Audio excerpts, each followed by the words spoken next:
Hello students, today we will revise our fifth chapter from civics class 9th, working of institutions.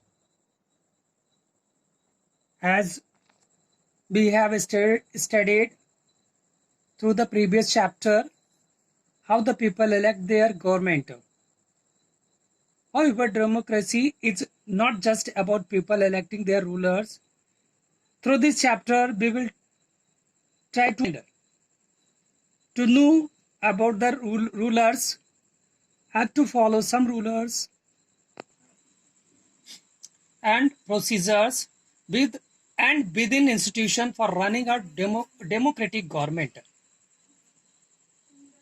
Working of institutions begin with the manners in which major decisions are taken and implemented in India. We will come across three institutions that play a key role in the major decision, that is legislature, executive and judiciary. However, we have already studied about these institutions in earlier classes.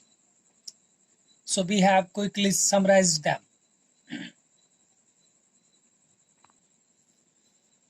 How is a major policy decision taken? A government order. On August 13, 1990, the Government of India issued an order which was called an Office Memorandum.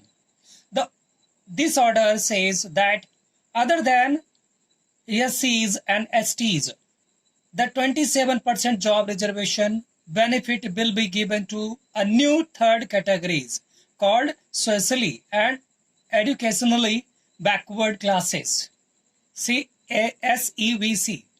Only persons who belong to backward classes were eligible for this quota.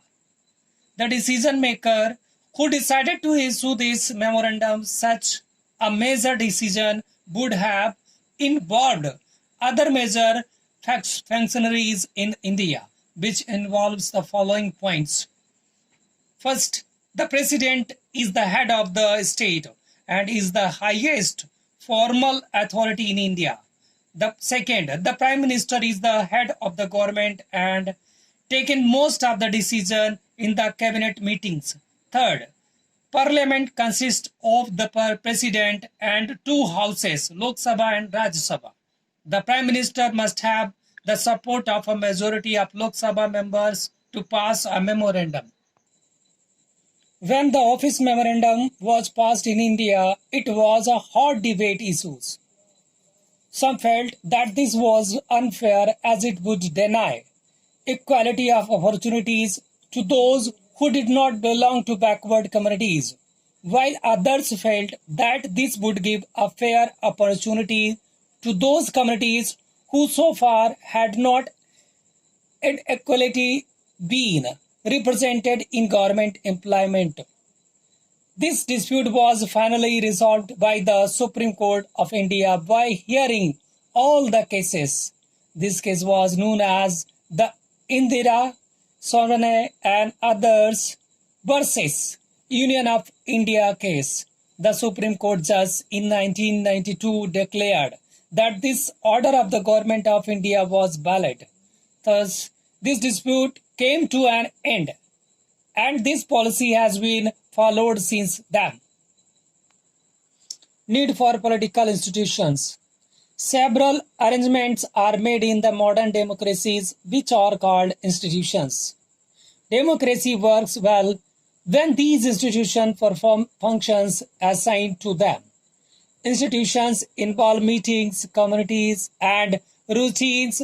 This often leads to delay and complications. Some of the delays and complications introduced by the institutions are very useful as they provide an opportunities for a wider set of people to be consulted. Institutions make it difficult to have a good decision taken very quickly, but they also make it equally difficult to rush through a bad decision. Parliament.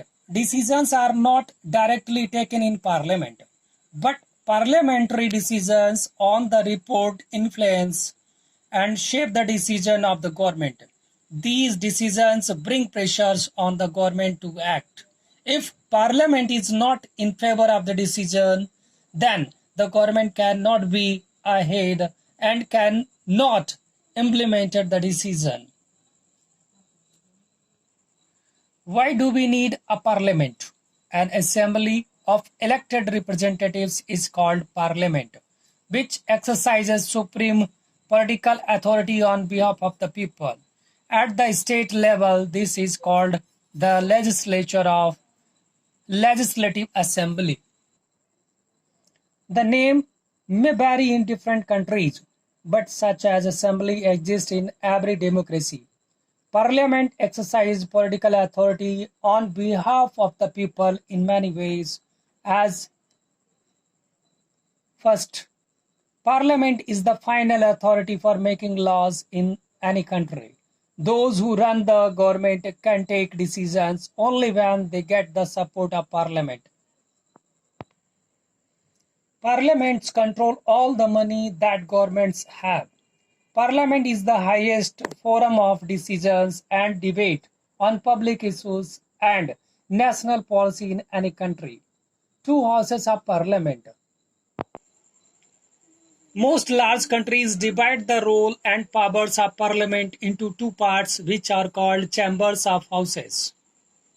One house is equally directly elected by the people and exercises the real power on behalf of the people. And second, house is usually elected indirectly and performs some special functions. The most common work for the second house is to look after the interest of various states, regions, or federal units. In India, Parliament consists of two houses. The two houses are known as the Council of States, Rajya Sabha. Second, the Houses of People, Lok Sabha.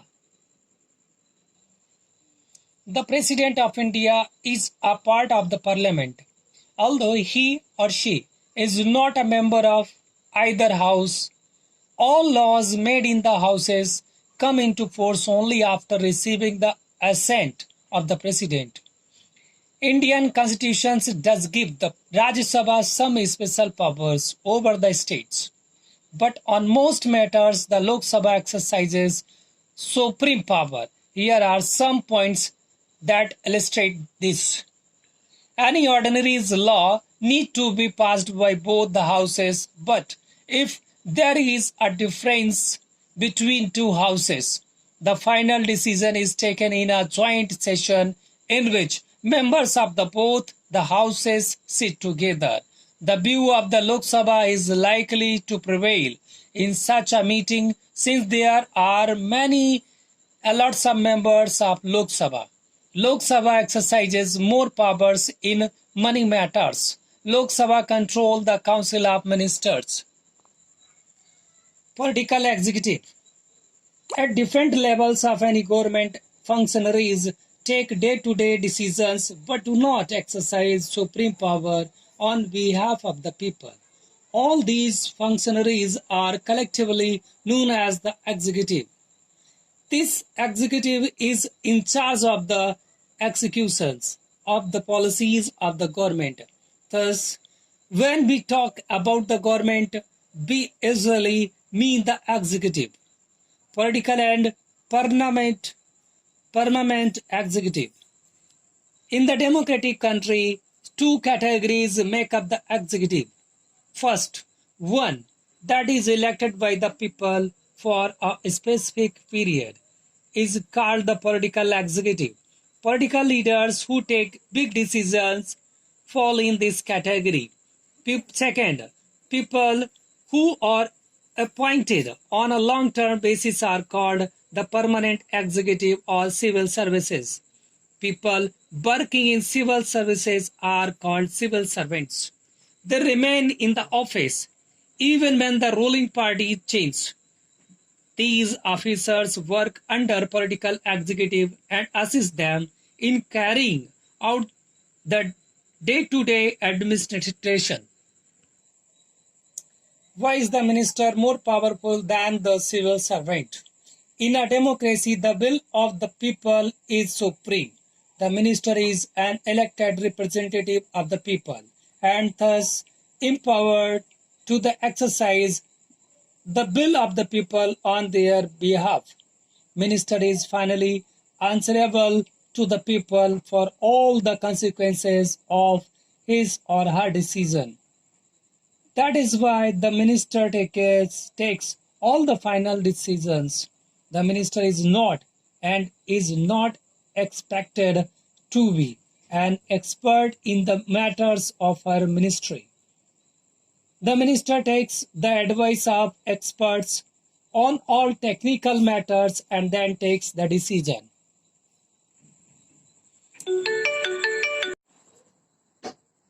Prime Minister and Council of Ministers. There is no direct election to the post of the Prime Minister. The President appoints the Prime Minister. The President appoints the leader of the majority party or the coalition of parties that commands a majority in the Lok Sabha as Prime Minister. In case no single party or alliance gets a majority, the President appoints the person most likely to secure majority support. The Prime Minister does not have a fixed term. He continues in power so long as he remains the leader of the majority party or coalition. After the appointment of the Prime Minister, the President appoints other ministers of the advice of the Prime Minister, which are usually from the majority party or coalition that has the majority in Lok Sabha. The Prime Minister is free to choose ministers as long as they are member of Parliament. A person who is not a member of Parliament can also become a minister, but such a person has to get elected to one of the houses of Parliament within 6 months of appointment as minister. The Council of Ministers is the official name for the body that includes all the members. It usually has 60 to 80 ministers of different ranks as mentioned. First cabinet minister are usually top level leaders of the ruling party or parties who are in charge of the major ministers. The cabinet is the inner ring of the Council of Ministers and comprises about 25 ministers. Ministers of state with independent charge are usually in charge of smaller ministers. They participate in the cabinet meeting only when especially invited. Minister of States are the junior minister who are assigned to assist cabinet ministers and the Minister of State with independent charge. Parliamentary democracy in most countries is often known as the cabinet form of government because most of the decisions are taken in cabinet meetings. Every minister has secretariats who are civil servants. The secretaries provide the necessary background information to the ministers to take decisions. The cabinet as a team is assigned by the cabinet secretariats. Powers of Prime Minister. As head of the government, the Prime Minister has wide-ranging powers, which are: first, the Prime Minister chairs cabinet meetings. He is the head of the government. He coordinates the work of different departments. His decisions are final in case disagreements arise between departments. He exercises general supervision of different ministries. All ministers work under his leadership. The Prime Minister distributes and redistributes work to the ministers. He has the power to dismiss ministers. When the Prime Minister quits, the entire ministry quits. The President. The President is the head of the state. The President supervises the overall functioning of all the political institutions in India so that They operate in harmony to achieve the objectives of the state. Election of President. The President is not elected directly by the people. A candidate standing for the President's post has to get a majority of votes from the members of Parliament, MPs, and the members of the Legislative Assemblies, MLAs, to win the election. Powers of President. All governmental activities take place in the name of the President. All laws and major policy decisions of the government are issued in the name of the President. All major appointments are made in the name of the President, which include the appointment of the Chief Justice of India, the judges of the Supreme Court, and the High Courts of the states. The governors of the states and election commissioners, ambassadors to other countries, etc. All international treaties and agreements are made in the name of the President. The President is the supreme commander of the Defense Forces of India. The President exercises all these powers only on the advice of the Council of Ministers.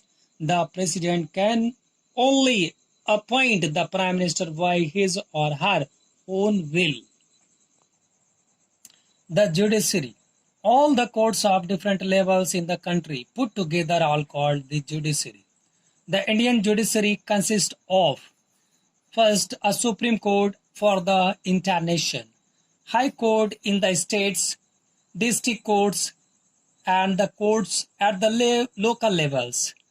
India has an integrated judiciary, which means the Supreme Courts control all the judicial administrations in the country. Its decisions are binding on all other courts of the country. It can take up any dispute between citizens of country, between citizens and government, between two or more state governments, between governments at the union and state level. Independence of the judiciary means that it is not under the control of the legislature or the executive. The judges do not act on the direction of the government or according to the wishes of the party in power. The judges of the Supreme Court and the High Courts are appointed by the President on the advice of the Prime Minister and in consultation with the Chief Justice of the Supreme Court. Once a person is appointed as judges of the Supreme Court or a High Court, it is nearly impossible to remove him or her from that position. A judge can be removed only by an impeachment motion passed separately by two-thirds members of the two houses of the parliament. Powers of the judiciary. The judiciary in India is one of the most powerful in the world. The Supreme Court and the High Courts have the power to interpret the constitutions of the country. They can determine the constitutional validity of any legislation or action of the executive in the country. When it is challenged before them, this is known as the judicial review. The Supreme Court of India has also ruled that the core or basic principles of the constitutions cannot be changed by the parliament. The powers and the independence of the Indian judiciary allows it to act as the guardians of the fundamental rights. Anyone can approach the courts if public interest is hurt by the actions of the government. This is called public interest litigation. PIL. Now students, we have finished our revision of this chapter. Through this chapter, we have tried to understand about the work of the all three house institutions of the country.